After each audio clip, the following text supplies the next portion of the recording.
Did you have a Myspace page? Drop a comment below and tell me about your old profile. Those glittery backgrounds, the top 8 drama, or that one song you looped on repeat. Myspace was king until Facebook stole its crown. In the early 2000s, it was the place to be online, a digital playground where millions connected, customized, and clashed. But by 2011, it was a ghost town, outmaneuvered by a scrappy startup from a Harvard dorm room. So, how did Myspace go from ruling the internet to fading into obscurity? And what can its spectacular crash teach us about business, innovation, and staying ahead? Stick around, because this is the wild story of Myspace's rise, its fall, and the lessons we can't afford to ignore. Let's dive in. Picture this. It's 2003. The internet is still a clunky dial-up beast. AOL chat rooms and instant messenger are how you talk to friends. Then, out of nowhere, Myspace hits the scene. Launched in August 2003 by founders Tom Anderson. Yes, that Tom, your first friend on Myspace, and Chris DeWolf. It was a platform that felt like a revolution. You could create a profile, pick a song to blast when people visited, and design your page with HTML flair. Sparkly GIFs, neon text, custom cursors. It was chaos, but it was your chaos. By 2005, Myspace was the 5th most visited website in the world. Teens, bands, and even brands were obsessed. It was the first place where you could be whoever you wanted online. But here's the question. How did a platform built on freedom and creativity lose it all? Keep watching, because the answer's coming. Myspace didn't just appear out of thin air. It was born in a perfect storm. The early 2000s saw a hunger for connection online, but platforms like Friendster were slow and clunky. Myspace swooped in with a better pitch. Total control. You weren't just a user, you were a creator. Bands could upload music, artists could showcase portfolios, and regular people could flex their coding skills. By 2004, it had 5 million users. A year later, 20 million. Celebrities like Tila Tequila became stars overnight, thanks to Myspace's viral reach. And let's not forget the cultural impact. Emo kids with sideswept bangs and Fall Out Boy tracks defined the era. It was raw, unfiltered, and electric. But something was brewing behind the scenes. What was the secret sauce that made Myspace explode so fast? I'll tell you in a bit, but first, let's talk money. In 2005, media titan Rupert Murdoch saw Myspace's potential and made a bold move. His company, News Corp, bought Myspace for a jaw-dropping $580 million. That's over $1 billion in today's dollars. At the time, it seemed like a steal. Myspace was growing faster than anything online, and advertisers were drooling. By 2006, it was the most visited site in the US, surpassing even Google. Imagine that. A social network bigger than Google. Revenue was pouring in, with brands like Nike and Coca-Cola fighting for ad space. Myspace was throwing lavish parties, signing exclusive deals with record labels, and even launching its own music platform. They were untouchable. Or so they thought. Why would a company at its peak start making fatal mistakes? Hold that thought, because we're about to meet the challenger. Enter Facebook. In 2004, a 19-year-old Mark Zuckerberg launched the Facebook from his Harvard dorm. At first, it was just for college students, a clean, exclusive network for Ivy League elites. While Myspace was loud and chaotic, Facebook was sleek and simple. No glittery backgrounds, no auto-playing music, just connections, status updates, and a minimalist design. By 2006, Facebook opened to the public, and the race was on. Myspace had 100 million users. Facebook was barely at 12 million. But Zuckerberg had a vision. Make social networking universal, not just a playground for teens. So what was the one move Facebook made that Myspace couldn't counter? I'm getting there, but let's look at where Myspace started slipping. MySpace's first big mistake was misunderstanding its users. They thought people loved the chaos, the custom profiles, the cluttered pages. But as the internet matured, users wanted simplicity. MySpace's code was a mess, too.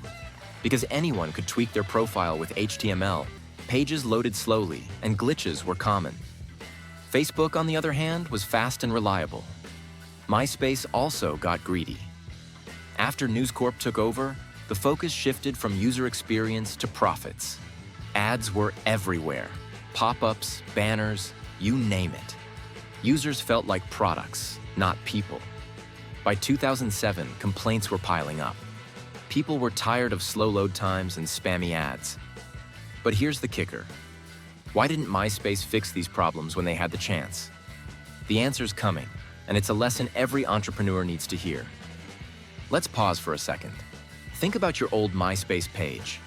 Maybe you spent hours picking the perfect background or agonizing over your top 8. Now imagine logging in today and seeing it frozen in time. Nostalgic, right? But also a reminder. Nothing lasts forever. MySpace's downfall wasn't just about bad choices. It was about failing to adapt. By 2008, Facebook was closing the gap. It had 150 million users, while MySpace was stuck at 125 million. Facebook's clean design and focus on real-world connections, like tagging friends or sharing photos, felt more personal. MySpace was still the place for bands and self-expression, but it was losing the everyday user. So, what was the turning point that sealed MySpace's fate? Stay with me, because this is where it gets juicy. The real dagger came in 2008 with Facebook's newsfeed. It was a game changer. Instead of visiting each friend's profile, you could see updates in one place. It made staying connected effortless. MySpace tried to copy it, but their version was clunky and late. Then came the apps. Facebook's platform let developers build games like Farmville, which hooked millions. MySpace had no answer. Their tech was outdated, and News Corp's bureaucracy slowed them down. Decisions that should have taken days took months. Meanwhile, Zuckerberg was moving at lightning speed, iterating and innovating. By 2009, Facebook had 350 million users, surpassing MySpace for good. But here's the big question. Could MySpace have fought back? The answer lies in one critical mistake they made with their users. MySpace ignored the mobile revolution. In 2007, the iPhone launched, and smartphones were changing how people use the internet. Facebook invested heavily in its mobile app, making it seamless to check updates on the go. MySpace? Their mobile site was a nightmare, and their app was barely functional. By 2010, over half of internet users were on mobile, and MySpace was nowhere to be found. They were still building for desktops stuck in the past. This wasn't just a tech failure, it was a failure of vision. News Corp was focused on milking profits, not innovating. And users noticed. They flocked to Facebook, where connecting felt effortless. So, what happens when a giant like MySpace ignores the future? You're about to find out. By 2011, MySpace was bleeding users and cash. News Corp was desperate. They tried rebranding MySpace as a music platform, partnering with artists like Justin Timberlake. Cool, right? Except it wasn't. The redesign confused loyal users, and the music focus didn't bring new ones.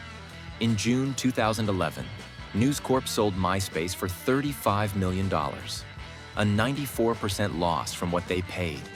That's like buying a mansion and selling it for the price of a shed. Facebook, meanwhile, was soaring toward 1 billion users. MySpace became a cautionary tale, a relic of the early internet. But here's something to ponder. What could MySpace have done differently to survive? The answer's coming, and it's a blueprint for any business. Let's break down the lessons. First, never stop listening to your users. MySpace assumed people loved the chaos, but they didn't. Feedback was screaming for simplicity, and they ignored it. Second, innovate or die. MySpace rested on its laurels, while Facebook built the newsfeed, apps, and mobile. Third, don't let bureaucracy kill your speed. News Corp's slow decisions crippled MySpace's ability to compete. And finally, always look to the future. Missing the mobile wave was MySpace's death knell. These aren't just tech lessons, they're universal. Whether you're running a startup or a side hustle, staying agile and user-focused is everything. So what's the one thing you can do today to avoid MySpace's mistakes? Think about it, because this could change your game. Now let's wrap this up. MySpace was a pioneer, a platform that shaped the internet and gave millions a voice. It was messy, vibrant, and unforgettable. But it fell because it stopped evolving. Facebook didn't just steal its crown, it built a better kingdom. Today, MySpace is a nostalgic footnote, a reminder that even giants can crumble. So take this story to heart. Listen to your customers, embrace change, and never get comfortable. The world moves fast, and you've got to keep up. Thanks for watching, and as always, keep hustling.